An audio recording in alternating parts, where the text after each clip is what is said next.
কচুর লতি পাতুরি। নুন দিচ্ছি, লতিগুলো ভালো করে ছাড়িয়ে নিই। সর্ষে কাঁচা লঙ্কা বাটা, নারকেল কোড়া দিচ্ছি, আর চেরা কাঁচা লঙ্কা আর পেঁয়াজ দিচ্ছি। কাশ্মীরি লঙ্কার গুঁড়ো দিচ্ছি, জিরের গুঁড়ো, ধনের গুঁড়ো, আদা বাটা, হলুদ গুঁড়ো, রসুন বাটা, সর্ষের তেল দিচ্ছি। ভালো করে মেখে নিচ্ছি। একটু চিনি দিচ্ছি। মাখা হয়ে গেছে, একটু তেল দিচ্ছি। এবার আমি কলার পাতাটা বিছাচ্ছি। এবার লতিগুলো ছেড়ে দিচ্ছি।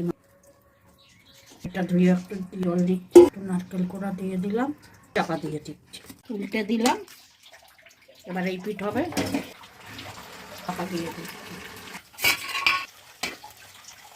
রেডি পাতুরি।